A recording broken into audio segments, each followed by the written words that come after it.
Programa Café com Maná. Diferente dos outros, mas igualzinho a você.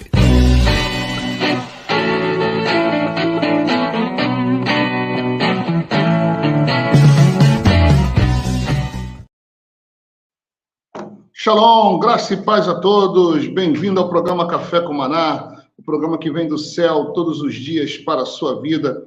Eu sou o pastor Kennedy Prado, junto com um grupo de amigos, irmãos em Cristo, bispos.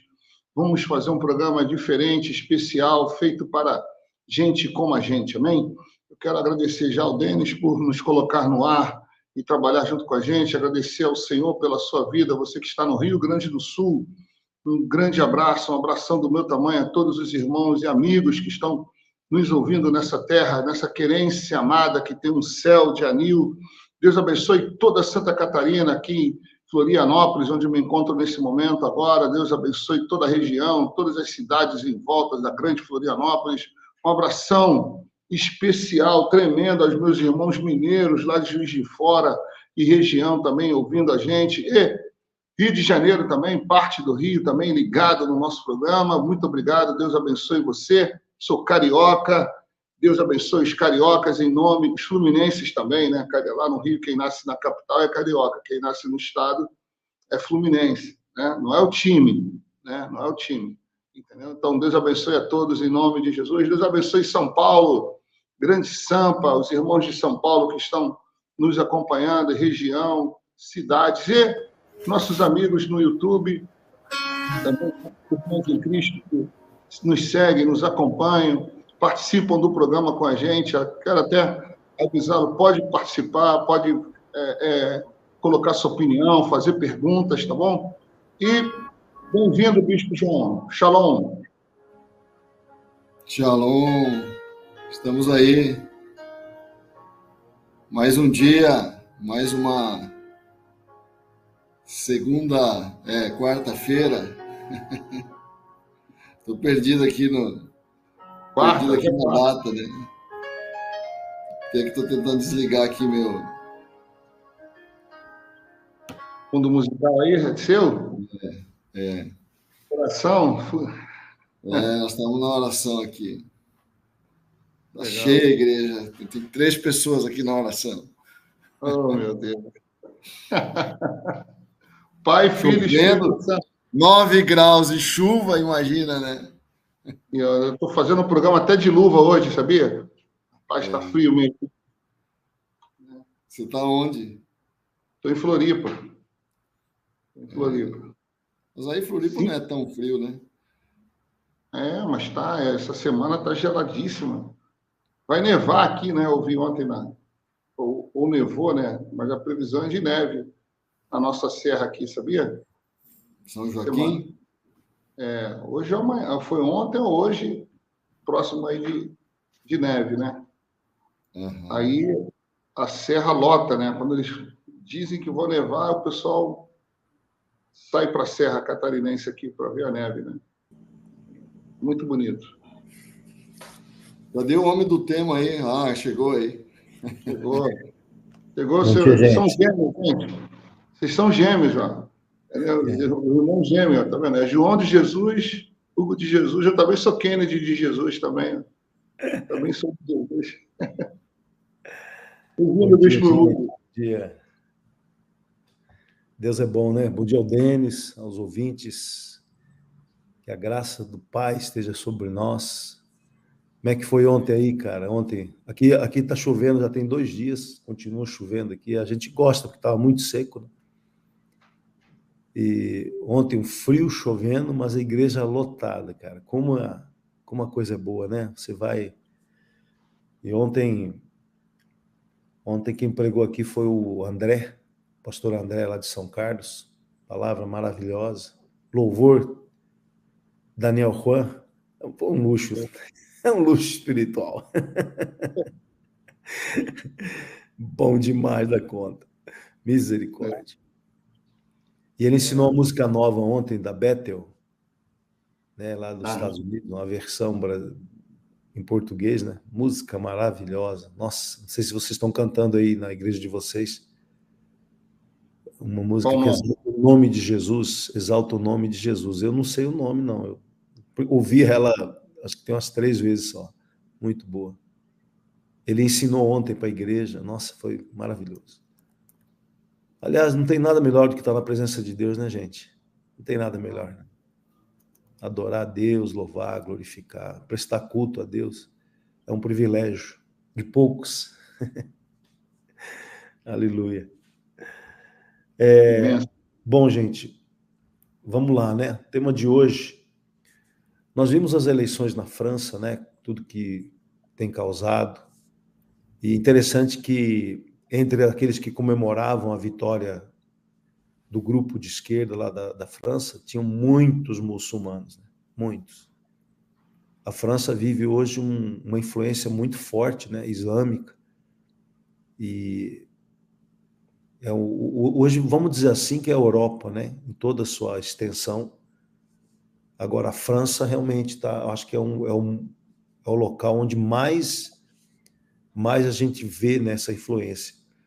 E interessante, né, que o Ocidente não percebe, né? Fala-se em democracia com apoio de uma vertente, né, religiosa que ela não é tolerante com o diferente, né? Eles não são tolerantes, né? Isso já não é uma questão de opinião, é uma questão de comprovação mesmo.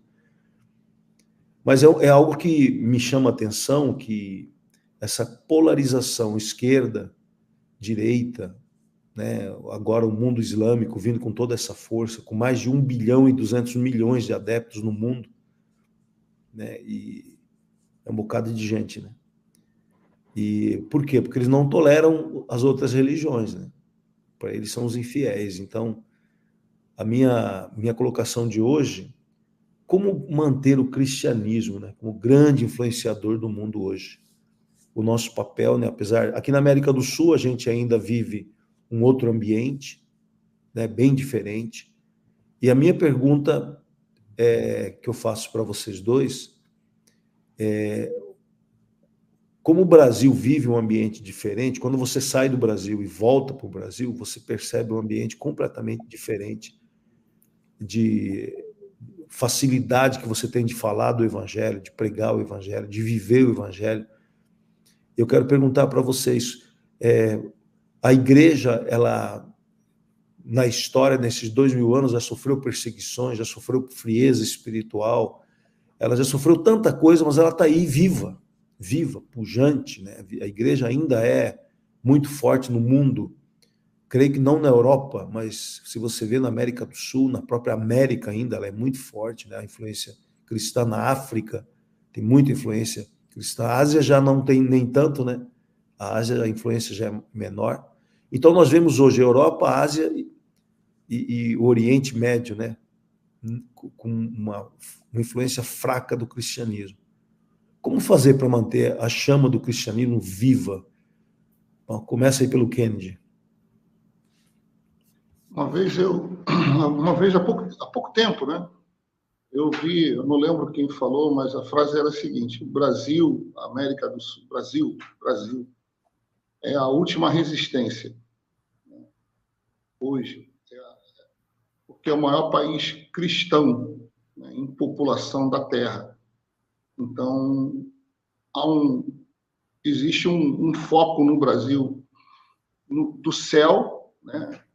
E eu creio que somos respostas de oração para esse momento, né? Creio que também somos essa resistência, né? Hoje, o número de cristãos no Brasil realmente, com tudo isso, com todo esse panorama que vivemos aqui, a igreja cresceu, a igreja de Cristo cresceu aqui no nosso país.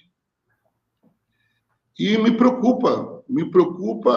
Às vezes eu fico muito preocupado e às vezes eu fico assim: ele está voltando, volte logo, Senhor. Ora, Maranata, vem, Senhor Jesus. Né? Porque eu vejo tudo isso como um projeto mundial que acelera a chegada do anticristo. E aí eu penso no arrebatamento da igreja. Então, o meu coração vai muito por essa linha, né?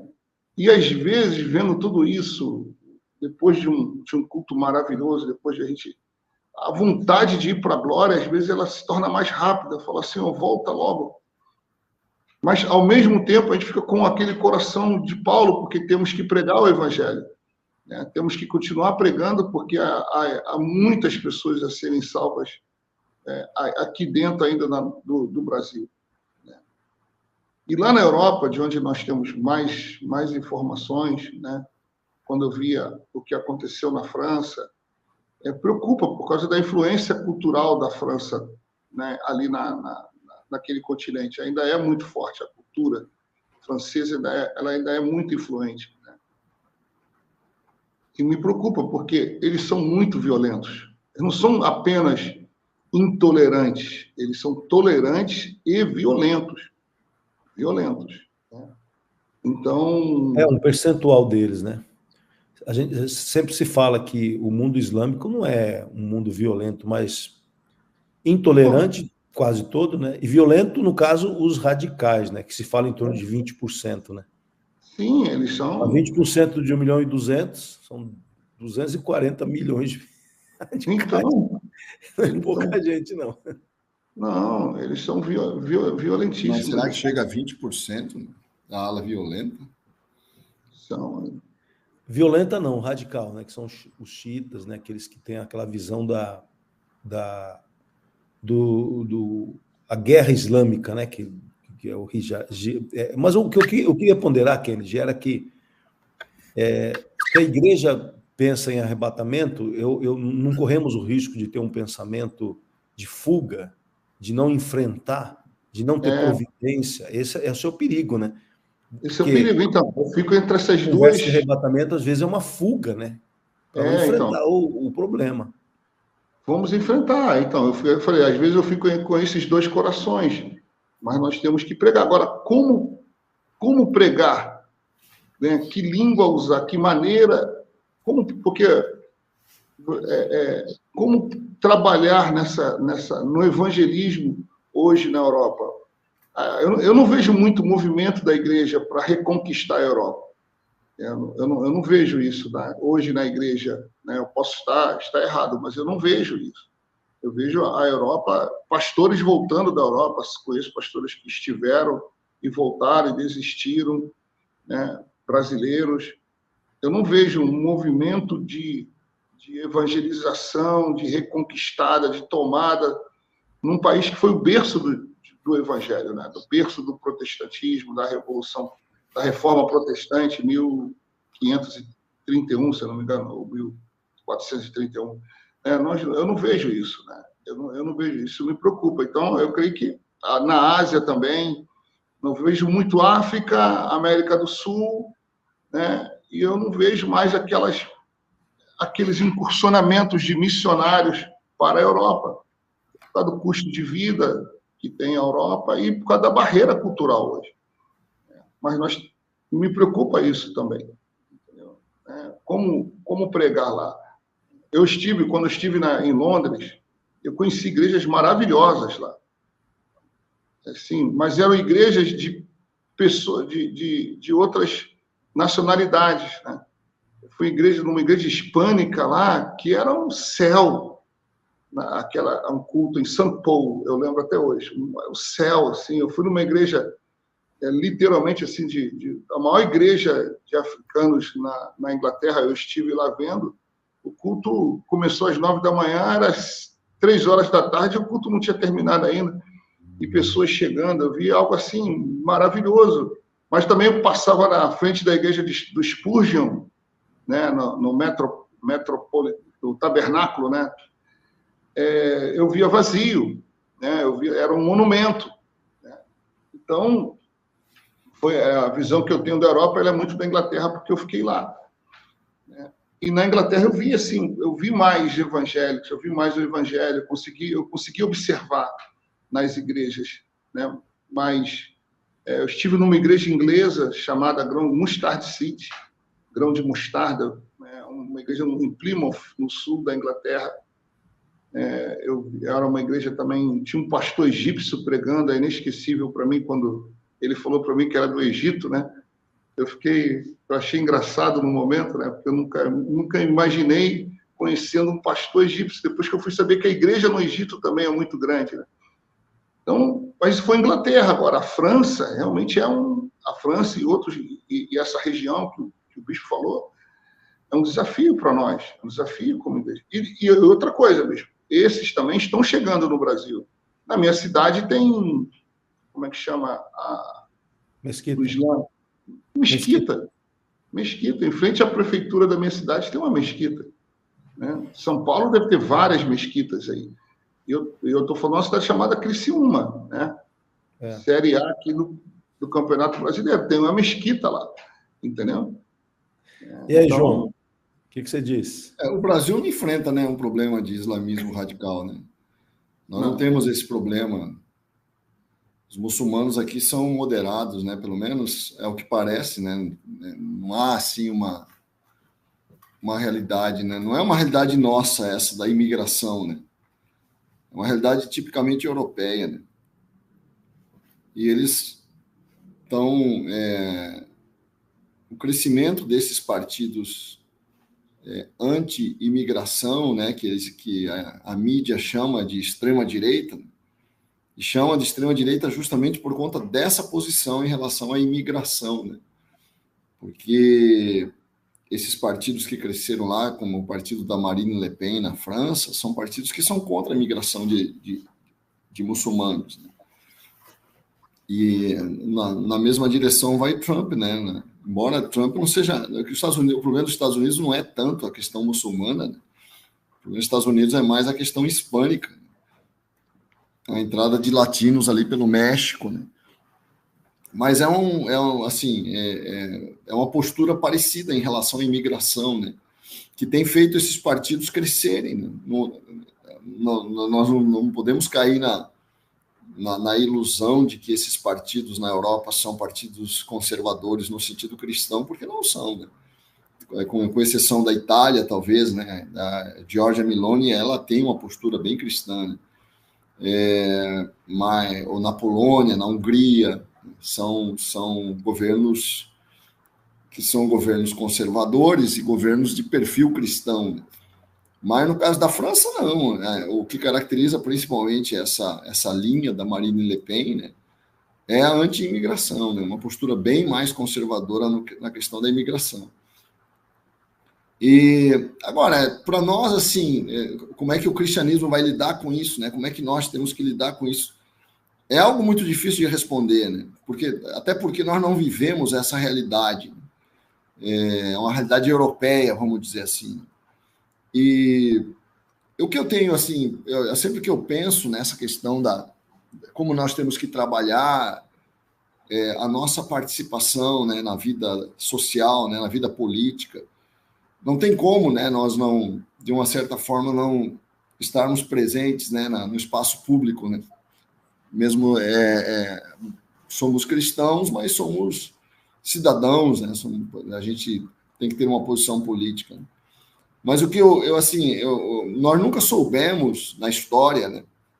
Se você olhar para a história do cristianismo, sempre foi um problema esse entrelaçamento de política e fé, né?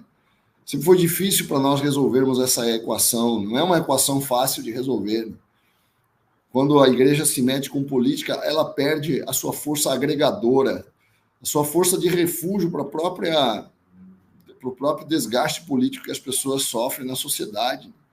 A igreja deveria ser um oásis, né, em que as pessoas pudessem se refugiar sem ter que entrar nessas disputas partidárias, né? E assim, é muito difícil, porque a igreja acaba se entrelaçando com uma linha política, né, partidária, e isso traz um risco, né, de nós perdermos essa capacidade de agregar e de atrair pessoas que pensam diferente, né? Porque a igreja tem que atrair o ímpio, né? Tem que atrair o papel da igreja é atrair justamente aquela pessoa que não tem nada a ver com a igreja. A conversão é uma mudança radical de uma pessoa que não queria saber de Deus, odiava a igreja, detestava ou era indiferente à igreja cristã, e de repente, por conta de uma experiência com Deus, essa pessoa se volta para Deus e passa a frequentar uma igreja. E quando a igreja está muito envolvida politicamente, cria-se uma barreira para que essas pessoas se aproximem. Então, eu acho que quando a igreja é muito partidária, ela tem uma coloração política muito forte, ela perde essa capacidade de atração e essa capacidade de ser agregadora. Agora, ao mesmo tempo, a igreja tem que participar. É muito difícil. Por isso que eu falei, é uma equação muito difícil de resolver. Quando a igreja... Hoje a igreja está muito identificada com a direita, né? A igreja evangélica está muito identificada com a direita. E ao mesmo tempo que isso se justifica pelo aspecto das bandeiras que a gente defende em relação à vida, né, contra o aborto, que é uma coisa incompreensível para nós, né? Como é que você pode defender o aborto para nós? Não entra na nossa cabeça, não vai entrar na nossa alma nunca, né? Apesar de toda a argumentação nessa direção, né? E essa conta da ideologia de gênero, né? Aliás, eu tenho visto até gente de esquerda, você estava ouvindo um comediante americano falando, né, que não consegue compreender, né, que como é que as pessoas perderam o senso comum, né, de achar que homem pode engravidar e que pessoas do sexo masculino possam disputar em esportes contra pessoas do sexo feminino só porque dizem que são trans, né? Ele falou, esse tipo de coisa, de uma certa forma, acaba estimulando, né, essa perda do senso comum, acaba trazendo uma tensão, né, que é muito difícil para o cristão que crê na palavra de Deus, crê na verdade bíblica, na verdade eterna da palavra de Deus, acreditar nisso. Mas, ao mesmo tempo, a gente deixa de ser um refúgio, né? A igreja evangélica acaba não sendo um espaço muito atrativo para esse tipo de pessoa, né? Por mais que eu sempre prego aqui, né? O evangelho é uma proposta de atração para todos. Nós queremos que todos venham, seja trans, seja gay, seja LGBT, seja heterossexual, todo mundo é pecador, todo mundo precisa de Deus, né? Mas quando nós temos uma posição política muito fechada, nós perdemos essa força agregadora, né? E ao mesmo tempo nós temos que defender esses valores. Por isso que eu disse que é uma equação muito difícil de resolver, né? Se alguém tem aí uma solução, nos diga, né? Você estava falando aí, João, sobre esse conflito, né, que a visão que nós temos de mundo, né, o senso, o bom senso, o juízo, o que é correto, aquilo que é coerente, né, parece que está se perdendo. A igreja, eu quero perguntar para o João, que eu acho que é o mais preparado de nós três aqui para responder essa pergunta.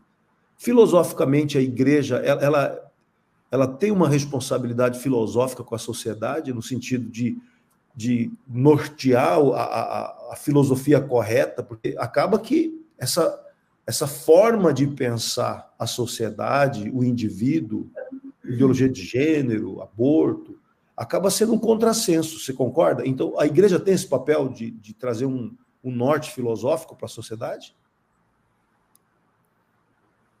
A igreja tem uma filosofia, né? Não tem como negar isso, porque ela tem uma visão de mundo, né? Que é uma filosofia. É uma maneira como você interpreta a vida, a maneira como você interpreta o sexo, a maneira como você interpreta a morte, a maneira como você interpreta a existência de Deus, a maneira como você interpreta a família. É uma filosofia. Todo mundo tem uma filosofia, ainda que não perceba, né? Porque todo mundo tem uma visão de mundo sobre as coisas, né? E a igreja tem a sua. E a igreja tem, claro, um papel cultural, né? De produzir cultura, que é produzir um estilo de vida. Agora, o quanto a igreja tem que... essa é uma questão bem difícil, né? É uma questão muito difícil. Olha esse texto aqui, João. Olha esse texto aqui de Colossenses 2:8. Cuidado que ninguém vos venha enredar com sua filosofia e vãs sutilezas, conforme a tradição dos homens, conforme os rudimentos do mundo, e não segundo Cristo, porque nele habita corporalmente toda a plenitude da divindade. Interessante, né? Mas você vê, né? Quer dizer, existe uma filosofia e vãs sutilezas que nós temos que tomar cuidado com ela. Porque quando eu estou falando isso, olha só, o que gera o conflito? Né? O que gera o conflito? Eu estava ouvindo o Pondé ontem, né? O Pondé ele estava se colocando como um filósofo de direita, e ele estava falando assim, como ser de direita e conviver com o mundo acadêmico. É exatamente isso, né? E ele se diz ateu, né? Mas ele, com uma sensatez interessante, né? Ele coloca a sociedade, a mentalidade que ele tem sobre as relações sociais. E às vezes, por que eu estou dizendo isso, João? Porque quando nós ministramos a palavra de Deus, quando nós estamos ensinando na igreja, nas nossas salas de aulas bíblicas, né? Nós precisamos abordar hoje esse choque filosófico entre o que a sociedade pensa e o que nós apresentamos. Por isso que eu fiz essa pergunta para você. Eu não tenho dúvida que nós temos uma filosofia de vida, né? É óbvio, né? Que é a visão, a interpretação que a Bíblia dá sobre a vida, sobre as grandes questões, né? E essa filosofia de vida... Agora, muitas pessoas não percebem isso, né? As pessoas, por exemplo, que compram a agenda LGBT, que compram a ideologia de gênero, né? Toda essa teoria, toda essa perspectiva, eles gostam de falar em perspectiva de gênero. É óbvio que isso não bate, né, com as tradições da fé cristã, né? Tentar fazer essa, vamos dizer assim, essa conciliação, como nós vemos nas igrejas chamadas liberais, né? É um grande erro. É um grande erro, é uma grande capitulação, né? É um entregar as armas, né? Com cara de piedade, né? Com aparência de piedade, de sensatez. A revolução sexual não tem nada a ver conosco. O casamento, a defesa do casamento é central para a compreensão da fé cristã, e para a vivência saudável da sexualidade na visão cristã. E não tem dúvida que é uma vivência muito mais saudável, né? Você moderar os teus impulsos sexuais a partir de uma relação conjugal, né? Ter como referência a relação conjugal, né? Como uma vivência saudável do casamento. Nós temos uma filosofia. A minha dúvida, assim, é o quanto... E nós temos o papel também de ser um modelo, né? Jesus fala, né, na cidade edificada sobre um monte. Quando ele fala na cidade edificada, que nós somos luz, que nós somos sal, que a igreja é uma cidade edificada sobre o monte. Isso é evidente que é um mandato cultural, né, que Jesus está dando para a sua igreja, né? O papel de iluminar, né? O papel de servir de referência de vida, né, para as pessoas. Agora, de que maneira? A questão não é essa, né? Nós temos esse mandato, né? Essa ordem cultural, né? De ser uma bênção para a cultura. A dúvida é de que maneira nós vamos exercer isso, né? Se é jogando a igreja. A minha única dúvida é se nós devemos jogar a igreja na política partidária. E eu normalmente entendo que isso é um erro, né? Porque, embora o cristão ele deva participar da política, né? Até ser candidato, ser deputado e presidente, o que for, né? Não tem problema nenhum, né? Óbvio, né? Mas isso como cristão, né? Como cristão, e ele tem o direito de apresentar esses valores para a comunidade cristã, para que a comunidade cristã vote nele.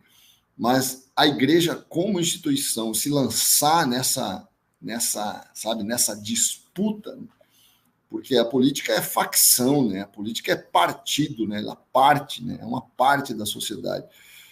E eu acho que isso é muito difícil para uma igreja que tem que ser um oásis, né? Justamente de todos os conflitos que estão na sociedade, né? Ter esse papel agregador, né? Para atrair, para trazer paz, né? Ser pacificadora, né? E é muito difícil você ser pacificador quando você assume um lado de uma forma muito ostensiva, muito agressiva. Não sei como é que vocês pensam nisso. Kennedy, você sabe que o nosso presidente, o Bispo Rodovalho, ele tem mais ou menos essa linha de pensamento que o João acabou de apresentar, a igreja como um lugar de conciliação. Tanto que ele tem tentado, né? No meio de toda essa polarização, a gente vê o Bispo Rodovalho meio que fazendo um papel de equilibrista, né? Por quê? Como é que você vê isso, querido? Você que é o homem da direita explícita, como é que você vê tudo isso? Eu concordo também. Eu sou direita no sentido... Eu não sou direita nem esquerda, né? Sério? Sério? Não me autodenomino assim, não. Eu não sou. Eu posso estar temporariamente alinhado às ideias de um lado, né? Então, apesar de eu nunca ter votado em alguém da esquerda, nunca votei, né?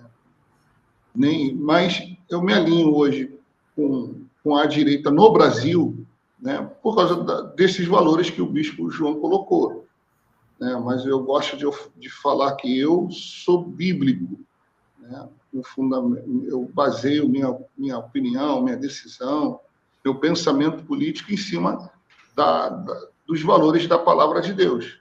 Eu acho correto. Eu mesmo tentei, o Bispo João é testemunha que eu tento, né, conversar com pessoas cristãs, né? Conheci um advogado cristão que é do Partido dos Trabalhadores, né? E ele me falou que não, eu sou da Assembleia de Deus, conversei com ele, né? Me apresentei, eu tento ouvir, conversar, entender, compreender, né? Eu não tenho essa atitude assim tão reprovatória assim, né? O que eu realmente defendo com ênfase e talvez com mais força é essa questão, a descriminalização. Eu sou carioca. O carioca sabe, o carioca não precisa nem ser crente, ele sabe o quanto um cigarro de maconha custou de vidas, né? O carioca sabe, olha como é que está o estado do Rio de Janeiro hoje, dominado pelas milícias, dominado pelo tráfico, e a gente sabe que a droga é isso que a droga promove, né? A droga sustenta a criminalidade. Então, eu sou radicalmente contra. Aí eu tenho uma posição radical, mas é devido à violência, que hoje isso está alinhado a alguns políticos da direita, né? Talvez até tenha políticos da esquerda também que são contra, mas eu não conheço.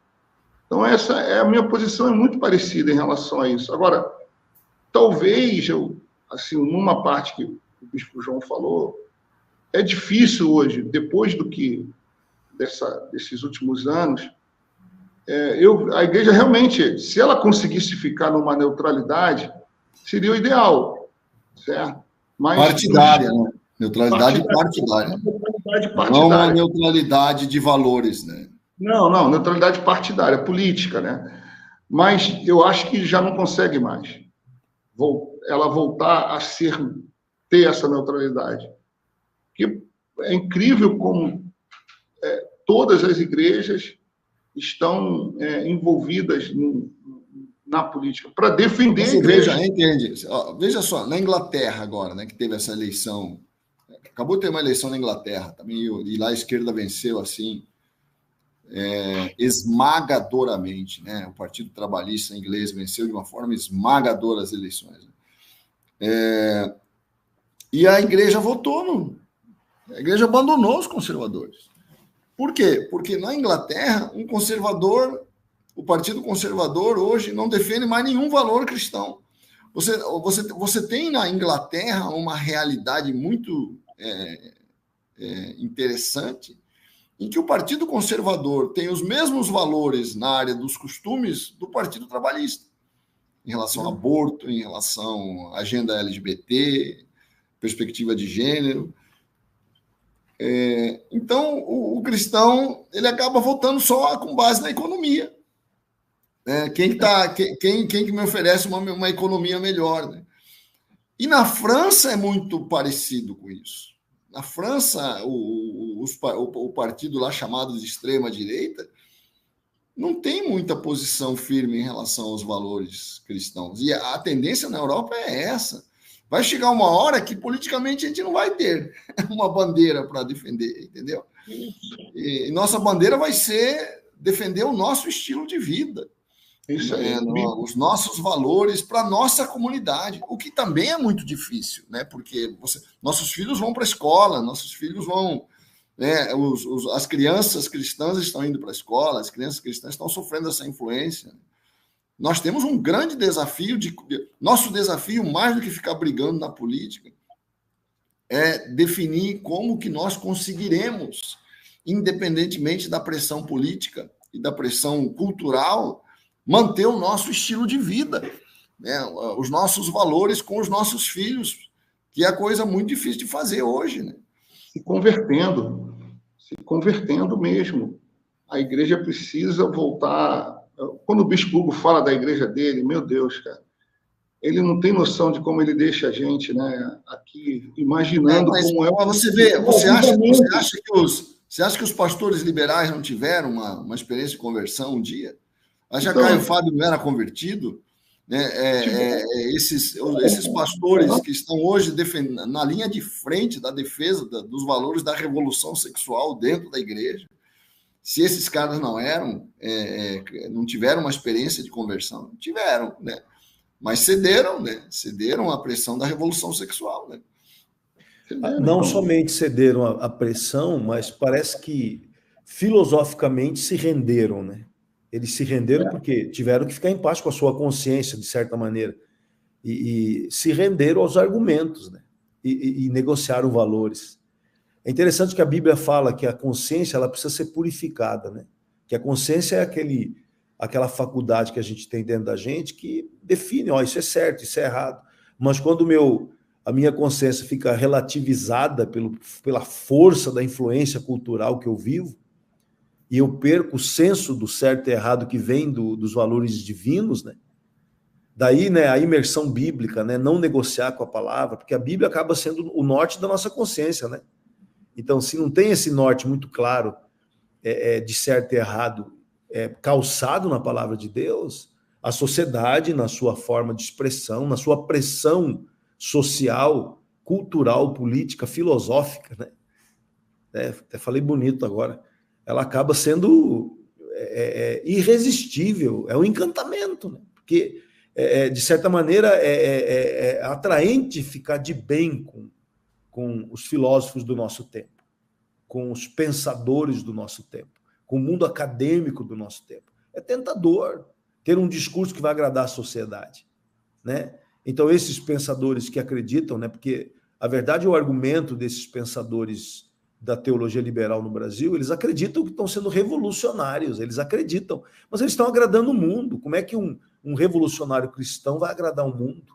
Eles estão agradando o mundo ama ouvi-los, aplaude a sua filosofia, e isso é completamente contrário ao que nós vemos na palavra de Deus. Eles acreditam que ir contra a igreja é mais saudável do que ir contra o mundo, e eles agradam o mundo e ferem a igreja. E eles acreditam que estão sendo revolucionários. Então, eles podem ser revolucionários para o mundo acadêmico, para o mundo secular, mas para a igreja eles são escândalo e são pedra de tropeço. Aí deles, né? É interessante, né? Porque o cara acha que selecionando as imperfeições da igreja, né?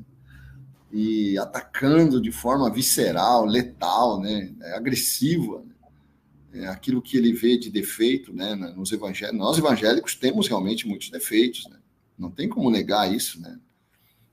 O evangélico tem uma mania de achar que ele tem o monopólio da salvação, o monopólio de Jesus, o monopólio da verdade, né? O evangélico não consegue conceber como é que um católico pode ser salvo. Nós temos isso mesmo. Não tem como negar que nós temos defeitos, né? Mas nós temos muitas virtudes também, né? Os evangélicos estão pregando o evangelho aí por todo o mundo, né? Estão dando a vida por Jesus. Tem quantos heróis evangélicos tem aí que do nada levantam uma igreja, né? Do nada o cara sai, vai, muda de cidade, sem condição nenhuma. Olha como o Cirino foi para Campo Grande, cara. Quando o Cirino conta o jeito que ele foi para Campo Grande, não tinha nem dinheiro para gasolina direito, né? Ele foi e chegou lá, levantou uma igreja. Nós temos, sabe, os evangélicos, nós temos defeitos, não tem como nós negarmos que nós temos algumas manias, né, de nos acharmos que nós estamos com nós temos o melhor evangelho, nós temos a melhor pregação e tudo mais, né? Nós somos mais puros que os católicos, nós temos essa mania de achar que somos melhores que os outros, né? Isso é errado, né? Nós somos apenas o povo de Deus, né, com nossos defeitos, mas somos o povo de Deus e temos feito um trabalho, né? Você sabe o que é um pastor pregar de domingo a domingo, né, para um povo que já ouviu ele 100 vezes, e você conseguir ainda fazer com que aquele povo goste da tua pregação? Isso é um heroísmo tremendo, né? Tem pastor fazendo. Quantos pastores fazem isso na Assembleia de Deus, na quadrangular, né? Não nego que nós tenhamos, mas aí você vai focar nos nossos defeitos, você não pode ver nossas virtudes. Não, eles não conseguem ver. Aí, nós somos um bando de doente, um bando de maníaco, um bando disso. É isso que esses pastores liberais estão dizendo, né? Agora, é interessante aqui, né? Olha só, comentário aqui. Participação do pessoal aqui no YouTube, né? O pessoal que está aí na rádio, né? Saiba que a gente tem um canal no YouTube, Café com Maná.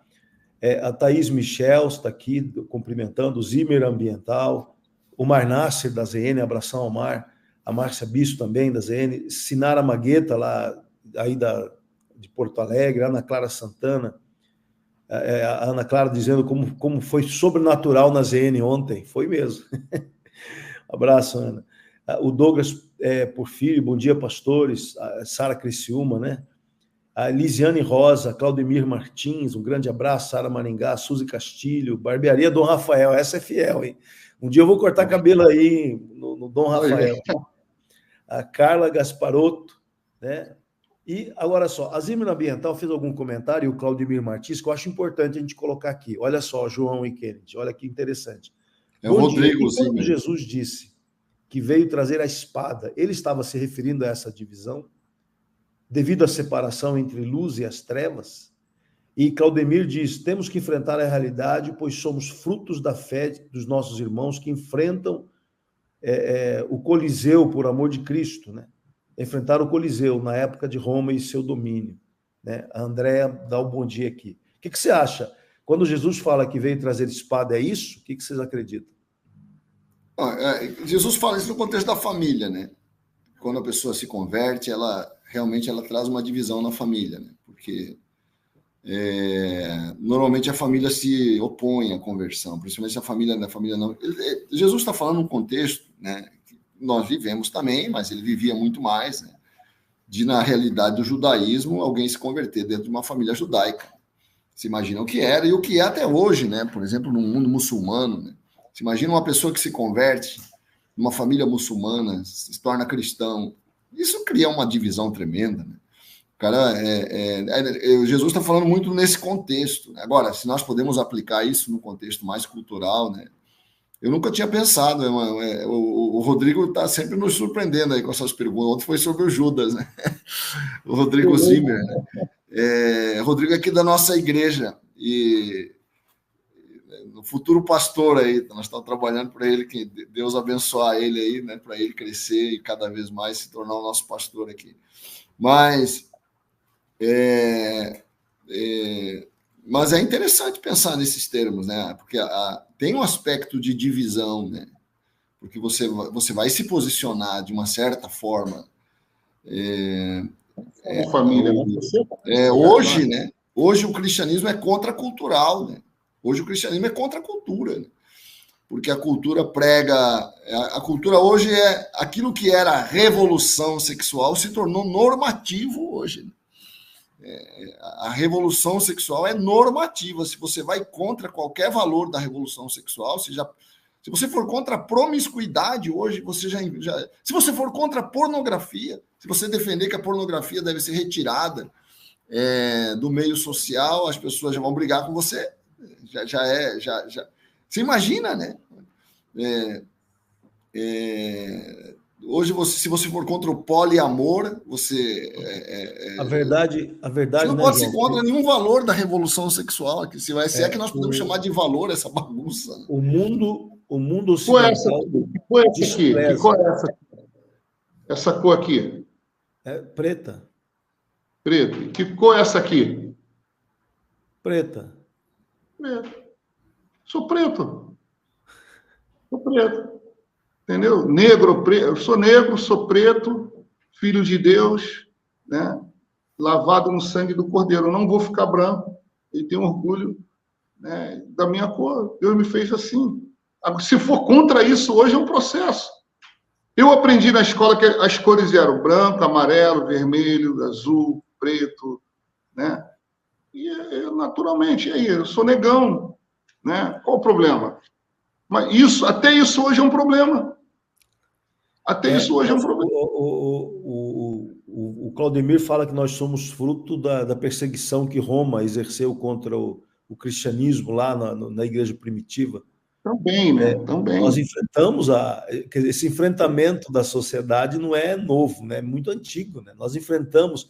Agora, logo depois que Constantino adota a religião cristã como uma das religiões oficiais do Império Romano, o cristianismo deixa para trás essa perseguição e passa a ser influenciador do poder, né?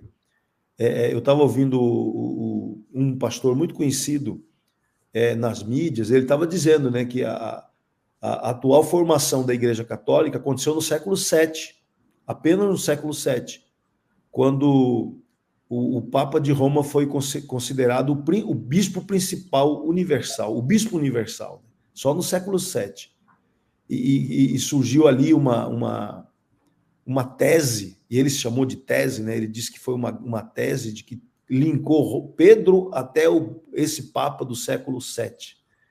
Né? E ele disse que era falsa aquelas afirmativas e tal. Sucessão apostólica, né? Exatamente. Que é a doutrina da sucessão apostólica, né? Que a igreja acredita que o Papa é sucessor de Pedro, né? Que parece que existe um livro, ele recomenda a leitura de um livro com o prefácio de Rui Barbosa, que foi escrito lá no começo do século, né?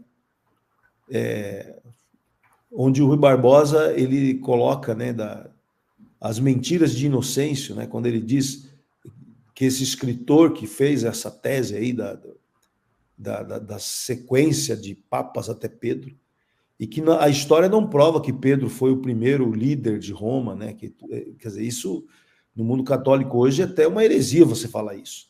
Mas ele diz que historicamente não há comprovação até hoje, né? Mas isso aí não é o caso que nós estamos debatendo aqui. Nós estamos debatendo aqui e conversando sobre a postura que nós devemos ter. E por isso que a pergunta final, né, nesses minutos que nós temos aqui, 8 minutos, o Brasil vive um avivamento. Porque quando eu falo em avivamento, eu falo do poder do evangelho pregado, o número de pessoas que se convertem. É impressionante o número de visitantes na igreja ontem.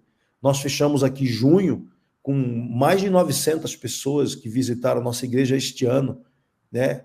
E muitas, graças a Deus, permaneceram.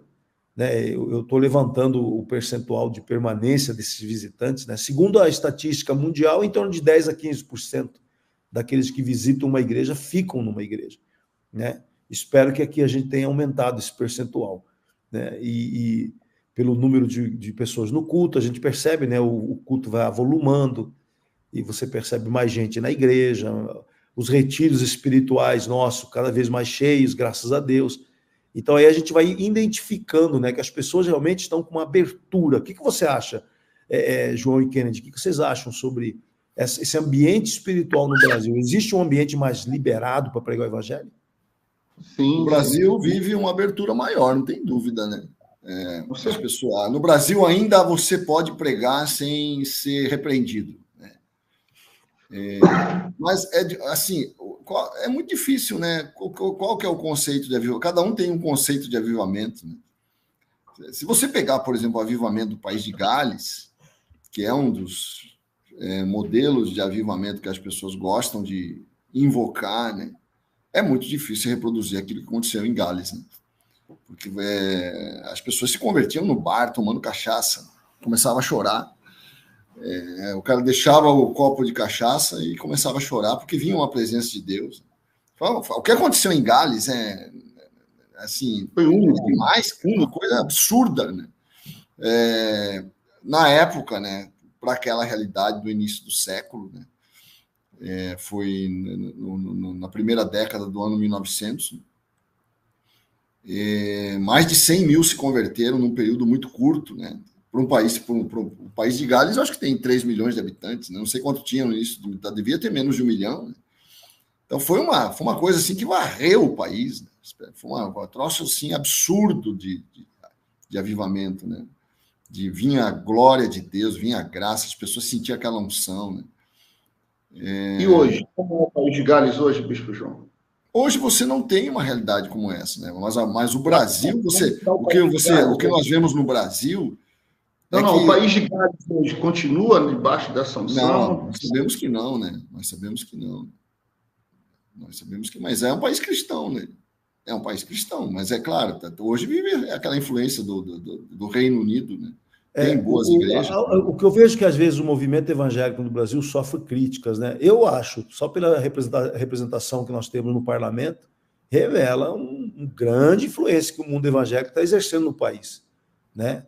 Até eu acredito que o movimento conservador no Brasil deve muito aos evangélicos, né? E de preservar valores. Quando eu vejo na Itália, por exemplo, na Itália, a primeira-ministra, a mulher, ponta firme, né? Vai para cima. Mas agora, o Brasil realmente, o que eu falo muito, né? É esse ambiente para pregar o evangelho. As pessoas estão abertas, elas querem e recebem o evangelho, apesar de todas as suas convicções, suas filosofias, elas estão sedentas por Deus. É o que eu percebo no Brasil. É isso que eu acho um fator muito importante da gente levantar.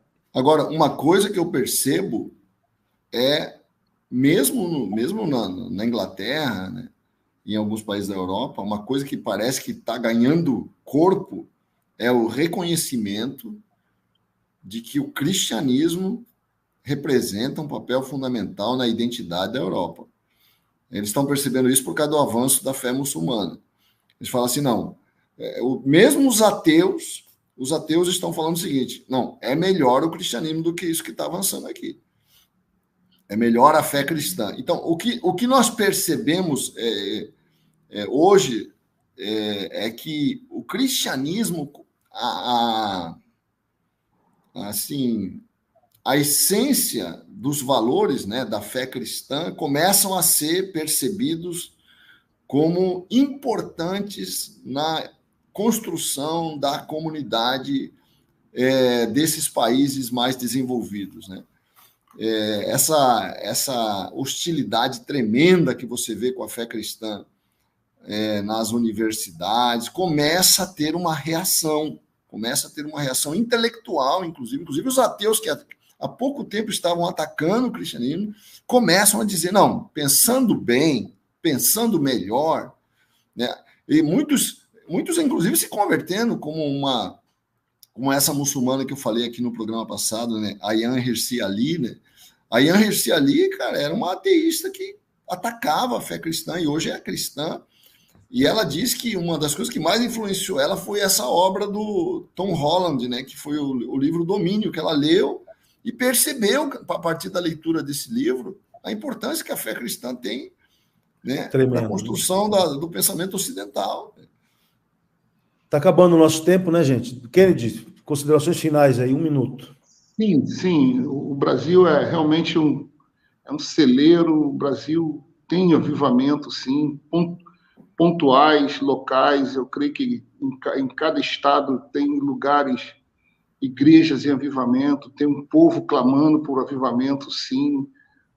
A sua igreja ela vai ser tomada por esse vento, sim. Eu creio nisso. Eu creio, eu anelo, eu espero, eu anseio, eu vejo isso acontecer em vários lugares, né?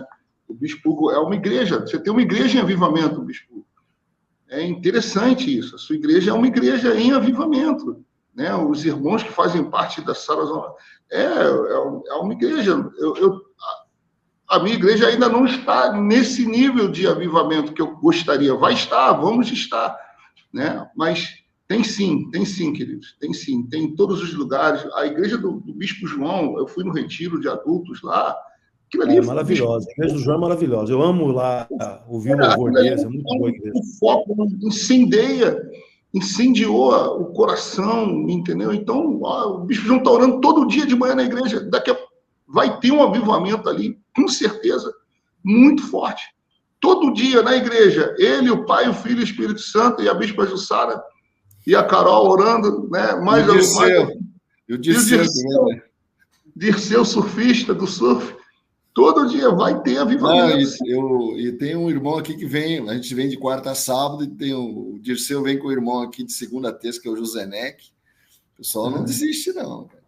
Então, gente, um grande abraço aí, pessoal da rádio. Acabou o tempo, gente. Um grande abraço ao Denis. Grande abraço. Denis, continuamos ali no YouTube para encerrar, hein? Vai vir a vinheta, mas não saia do YouTube. Programa Café com Maná. Diferente dos outros, mas igualzinho a você. É isso aí, gente. Agradecer aqui a participação de todos, né? O Rodrigo Zimmer, né? Ele diz: ótimo programa, muito obrigado pela dedicação, Deus abençoe a todos. Entrou a André, né? Que foi a última que eu mencionei, além dos outros que a gente já mencionou, agradecer muito a participação de todos. Aqui em São Paulo ontem foi feriado, né? A gente está saindo do feriado aqui. E hoje voltamos à luta aí, pela graça de Deus, né? E amém. Mais um dia para glorificar Deus aí. Amém, gente? Um grande abraço a todos aí. Um grande abraço a todos aí. Um abraço, Denis. O Senhor é contigo. As nossas celebrações são eventos de avivamento. O que aconteceu lá em Brasília foi muito bom. Foi Você estava lá? Não estava, mas a Célia assistiu, né? Pelo YouTube. Os irmãos de Criciúma assistiram. Aí eles estão com uma expectativa altíssima para a celebração em Curitiba, né? Foi interessante. A nossa começa dia 18 aqui agora. Dia 18 começa aqui em São Paulo. Também a expectativa. Já inscrições esgotadas. Abriram o excedente ontem, porque esgotou. Estava lotado já, todas as inscrições compradas. 11 mil pessoas, né? Agora eles abrem uma margenzinha, né? Porque ninguém, geralmente, todos que fizeram inscrição não estão no estádio, né? Então fica aquela rotatividade. E sábado à noite é o dia que entope lá, porque é arenão, né? Imagina. Eu acho que um bom sinal de avivamento é a conversão em massa, né? Conversão em massa e transformação de vida, né? Acho que o Brasil ainda não chegou nisso, né? Nós ainda não somos um fermento, né, que mudou a cara da sociedade, né? A comunidade brasileira não mudou, né, ainda por influência dos evangélicos, né? Creio que esse é o próximo desafio, né, para a gente dizer, não, o Brasil viveu um avivamento, o país mudou depois que os evangélicos entraram em cena. Né? Amém. É isso. Amém, gente. Gente, um grande abraço, Deus abençoe a todos. Aí a todos. Prazer imenso aí com o nosso programa. Tchau, Denis. Pode fechar, meu caríssimo Denis. Deus te abençoe. Um grande abraço. Beijão.